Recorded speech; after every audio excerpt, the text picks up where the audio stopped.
Well, what a song. Praise forever to the King of Kings. Well, we come to an interview now with Steph and Kim. Welcome. Lovely to have you here at Baptist Community Church Burwood. You're one of the missionary families that we support, and it's lovely to have you here today. You've been a missionary family with the church now for some time, and since you first joined us as a missionary family, we've had quite a few people who have joined our fellowship. So today is an opportunity for those people to get to know you a little better.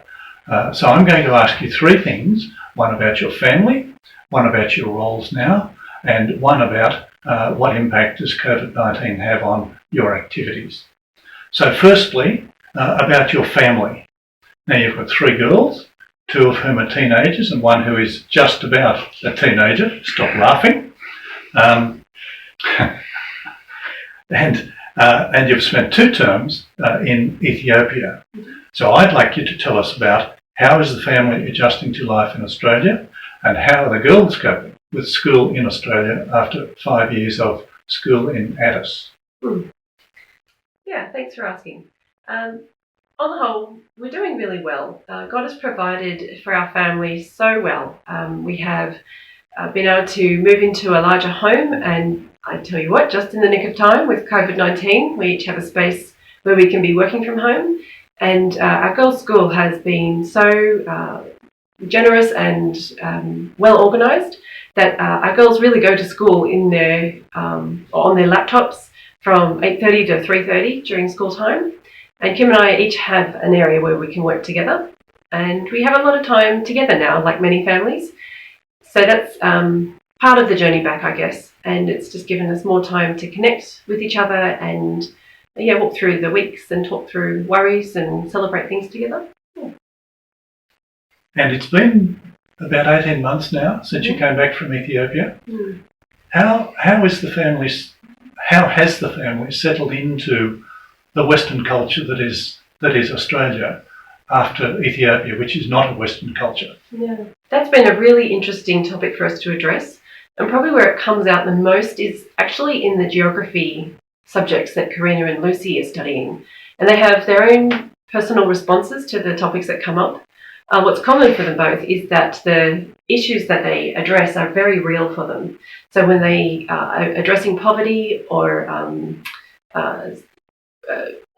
civil unrest in Africa, that really is quite a raw thing to hear, because they've lived and smelt and been with people in those areas, and it's just very immediate. And then they also see their peers not reacting in the same way, so that's been something we've had to talk through a few times.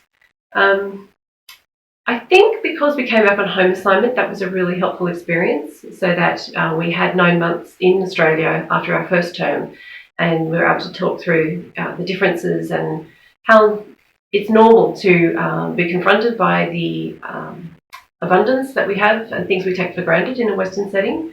And it's also normal to be unaware of it if you haven't lived away from that, and it's part of the privilege of the journey that we've been walking. Thank you for that. Moving on to roles, clearly your roles have changed since you came back from Ethiopia. You're still with SIM, serving in mission. Can you tell us a little about what your missionary function looks like now, and how you anticipate that it might develop in the next few years? Well, I'm registered as a psychologist in Australia and have been the whole time. When I was in Ethiopia, I provided therapy to the missions community, and that gave me a great opportunity to understand the broader organisation and the different systems that people live in. And having returned to Sydney, I'm now in a role where I can bring that knowledge into the whole organisation.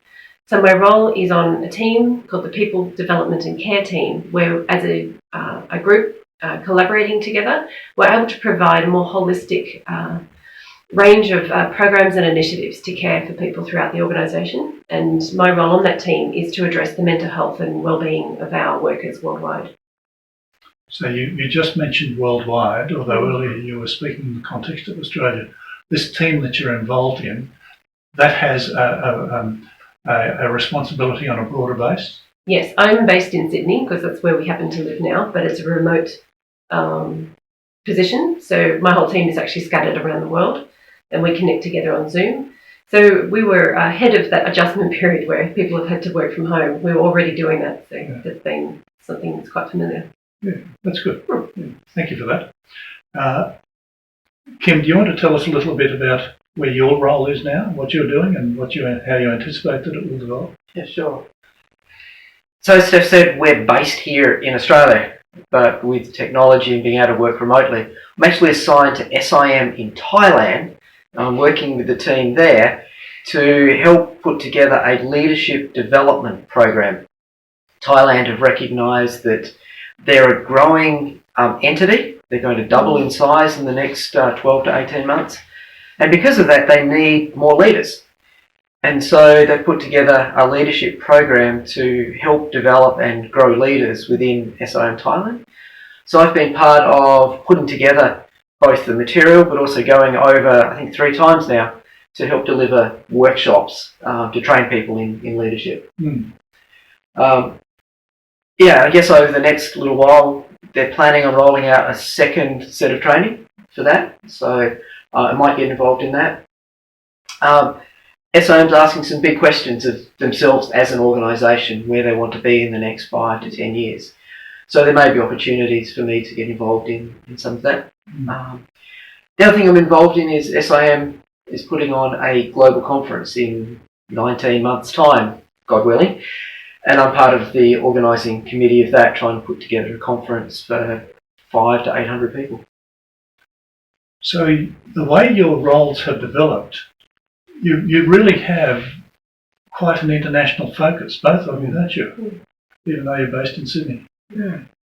We spend less time dealing with SIM Australia or speaking to them. We're mainly looking outside Australia for what we're doing.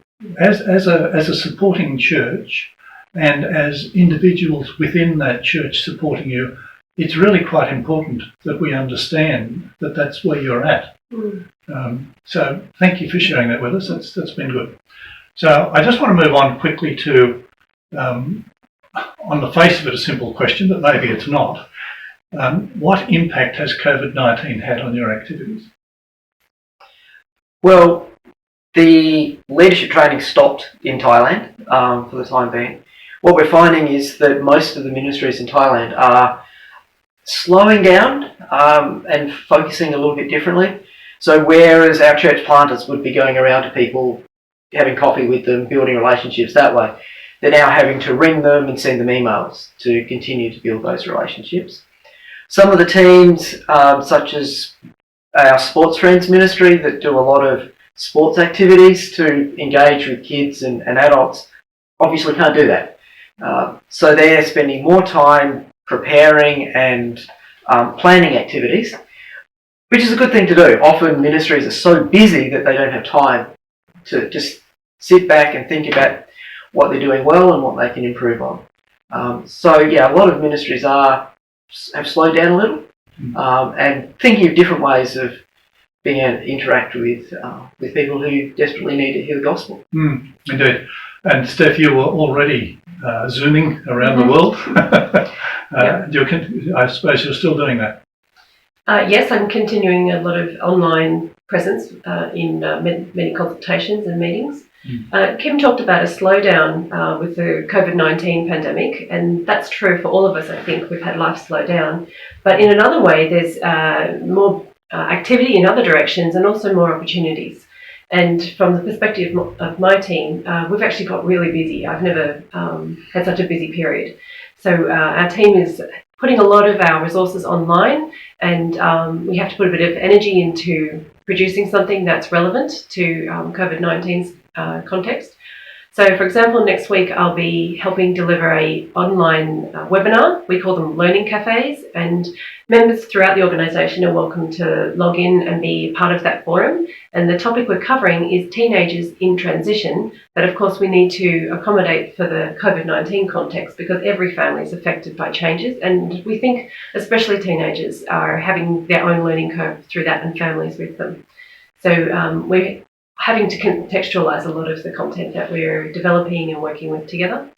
And we also have many teams under great stress because particularly you would remember about maybe 6 weeks ago, there was a sudden cessation of travel, which meant that people had to make decisions really quickly about whether they stayed or whether they left. And each person had to make their own decision. There was no right response. There were factors like vulnerable family members, the context they're working in, whether they were about to leave to the end of term or go on home assignment, and then the impact on the local community if they stayed or left, and of course on their teammates. And so there's normally that takes a lot of planning and processing because farewells are a big part of missionary life, but for many people that happened really out of the blue in a very abrupt way. So we're looking out to hear where they're at with that and to care for them through it. Okay. Well, thank you for that. That's really been helpful. I know that we could speak for quite some time, but we do need to move on. So, folks, that gives us a brief insight into what's happening in Steph and Kim's life at the moment. Usually after a guest speaker has been at our fellowship, we would have the opportunity of catching up with them over morning tea. We won't have that opportunity today. So at the end of the order of service, you will find Steph and Kim's email addresses on the screen, and you're invited, if you would like to drop them an email and continue the conversation with them. So it's time for us to move on now, and we're going to sing our next song, May the People Praise You. And after that, Robin will lead us in a pastoral prayer.